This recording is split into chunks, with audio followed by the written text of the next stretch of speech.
Students, कैसे हैं आप? आप खैरियत से होंगे। देखिए, असल में एक डिफरेंट मेथड से मैंने इधर एक वीडियो में इक्वेशन बैलेंस को समझाने की कोशिश की है। तो आप उसको थोड़ा-सा गौर से देखिएगा। कोई एक 2 मिनट की वीडियो है, तो ज़्यादा नहीं है, ठीक है? एक डिफरेंट मेथोडोलॉजी है। इस मेथड से आप किसी भी मुश्किल से मुश्किल केमिकल इक्वेशन को बैलेंस कर सकते हैं। अगर आपको ये मेथड समझ में आता है, इस मेथड से इक्वेशन बैलेंस करना अगर आपको अच्छा लग रहा है, या आपको ये समझ में आ जाए, तो इस मेथड से आप हर तरह की केमिकल इक्वेशन को बैलेंस कर सकते हैं।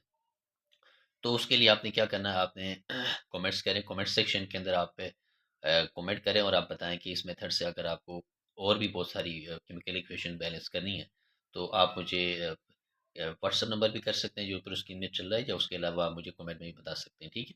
तो इस मेथड से मैं 8 से 10 केमिकल इक्वेशन आपको बैलेंस करके सेंड करता हूँ। तो आप सबसे रिक्वेस्ट है कि इस मेथड को गौर से देखें और पूरा 1-2 दफ़ा देखें, फिर आपको समझ में आ जाएगा। एक अलजेब्रिक मेथड है, स्टिक्योमेट्री के अंदर ये यूज़ होता है। तो अगर ये मेथड आप इसको समझते हैं, तो इंशाल्लाह आप मज़ीद 10 से 15-20 जितनी भी केमिकल इक्वेशंस होंगी जो इंपॉर्टेंट होंगी पेपर से, बोर्ड से रिलेवेंट, तो उन सब पे इंशाल्लाह हम इस तरह मेथड के थ्रू से आपको वीडियो बना के मैं सेंड कर दूँगा। तो चलो अब वीडियो की तरफ आ जाए। अलजेब्रिक मेथड है, इसको हम ज़रा देखें कि अलजेब्रिक मेथड क्या है। ये दूसरा मेथड है, जो पहले मेथड हम सिंपली कर रहे थे, उसके अलावा वाला मेथड पे डिस्कस करेंगे, ठीक है? अब इसके लिए देखिए, ये क्वेश्चन हमने लिखी है, इसको देखें उस मेथड से हम कैसे करते हैं। इसको ए सपोज करें, ये बी है, ये सी है, ये डी है, ठीक है? अब अगर देखें तो एफ ई ए, यानी ए एफ ई है, और यहाँ एफ ई कितना है, सी 3 है। यानी ये ए है एफ ई में, और ये सी एफ ई है, ठीक है? तो ये ए कितना है, 3, यानी एफ ई यहाँ 3 है, 3 सी कितना है, 3 है, और ये है, ठीक है? ये एफ ई के लिए। उसके बाद हम हाइड्रोजन के लिए करें तो हाइड्रोजन कितना है, बी है, यानी 2 हाइड्रोजन है, 2b, और यहाँ हाइड्रोजन कितने, डी कितने हैं, ये भी 2d। तो ये अब हम करेंगे ऑक्सीजन के लिए। ऑक्सीजन कितना है, यहाँ बी में ऑक्सीजन है, ऑक्सीजन बी, ऑक्सीजन कितना 1 है, और यहाँ ऑक्सीजन सी में है, ऑक्सीजन कितना यहाँ पर 4 है, 4 से, ठीक है? यानी आप देख रहे हैं कि ये ए हाइड्रोजन, ए क्या हमारे पास आयरन है, आयरन ए, यहाँ आयरन कितने 3 है, सी के साथ, तो सी कर दिया, ठीक है? तो ये चीज़ें सारी हमारे पास। अब ज़रा देखें क्या होता है।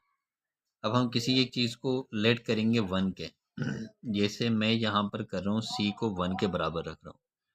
तो अगर हम सी को 1 के बराबर रखेंगे तो देखें ए बराबर है, तो सी को 1 के बराबर रखेंगे तो क्या हो जाएगा, ए हो जाएगा 3, ठीक है? इसका मतलब है कि यहाँ हमें 3 रखना पड़ेगा। आ जाए दूसरा।